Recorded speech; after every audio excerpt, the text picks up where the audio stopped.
Hey, welcome to the Double Drop Kick Show, special edition. On the Double Drop Kick Show YouTube channel, what we're going to be talking about today, this is not going to be on the podcast. This is just for our YouTube subscribers. Yep. So, Mark, the other We day... appreciate all four of you. Thank you. We got more than four, don't we? I don't know how many we got. So... Self-depreciating humor, that's what I do. Oh, okay. I'm not familiar with the term. So the other day, Mark, Bret Hart made some comments. He did?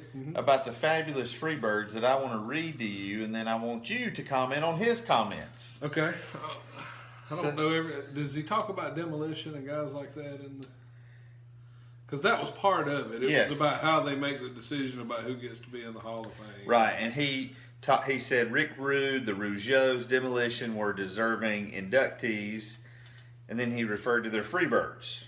Why have they been overlooked, talking about these other people, when you can induct the Freebirds who never did squat in WWE, ever?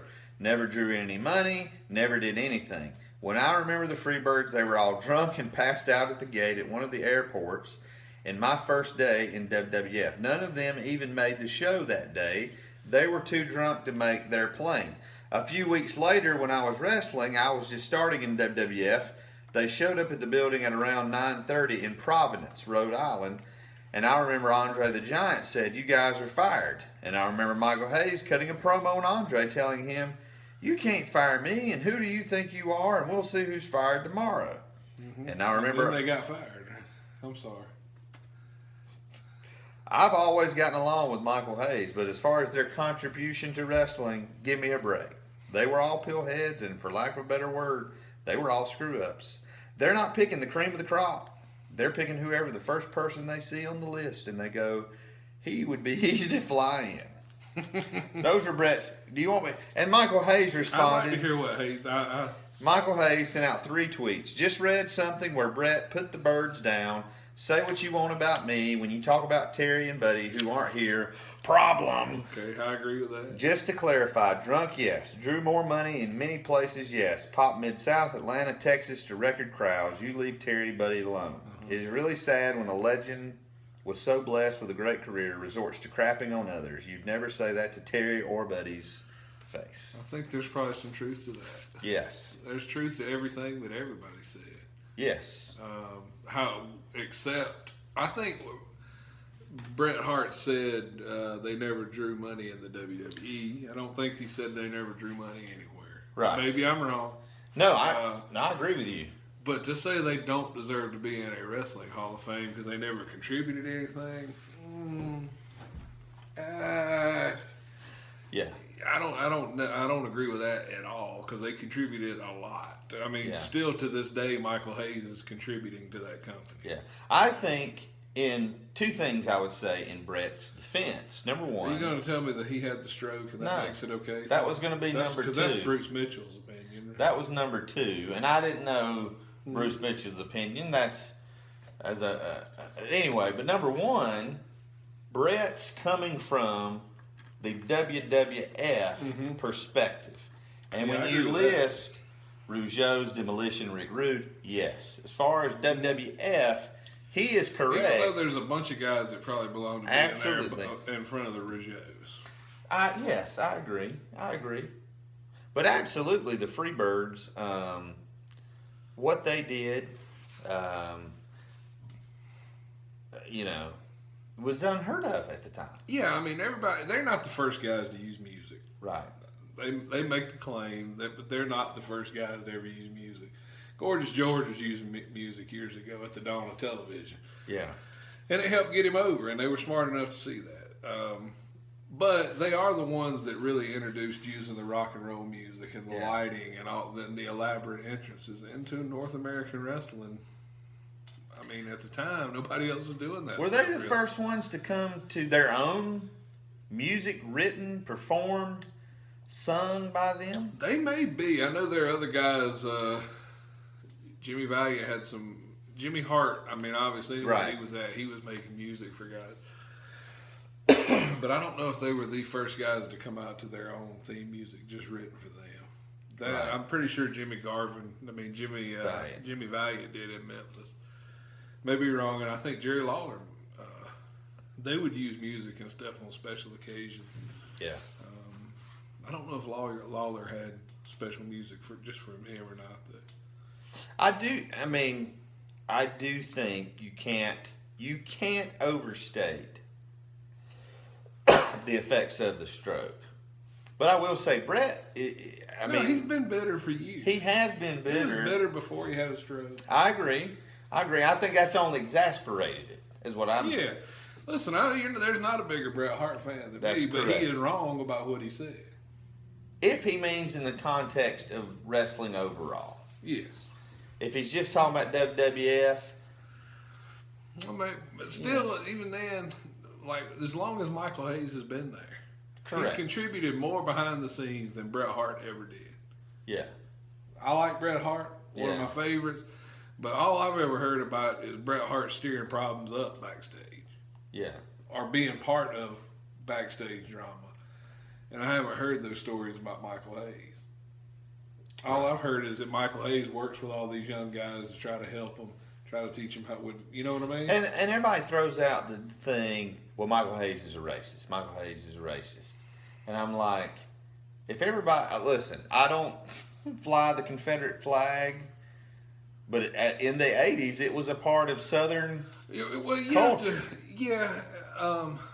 The Confederate flag thing is tricky. There's a theory, I don't know who come up with it, that once a symbol has been adopted by a group for use in the way that the Confederate, then it becomes that symbol. Yes. That is what it becomes a symbol of. Yeah. And that is what has happened. Yeah. That we both know. I mean, we grew up small town in South Carolina. There was a time when it's just, you went to Myrtle Beach or you went to Gatlinburg or wherever, and there were rebel flags everywhere, and you bought you a T-shirt. The General Lee. The General Lee had one on the top. I mean, no, like I don't care what the narrative is. Yeah. For us, at that age, at that time, that's not what it represented. Right. It has become that. Yes. And I wouldn't wear a piece of clothing with one on it. Right.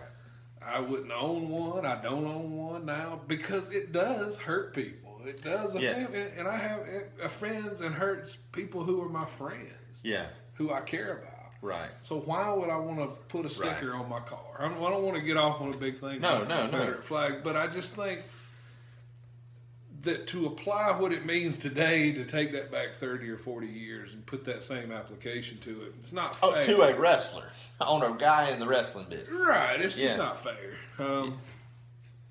Not for that anyway. He said some things that were out of bounds, and he got in trouble for them. And he, paid the price, and he paid the price. And I'm not excusing it or talking it away or anything. He shouldn't have said what he said.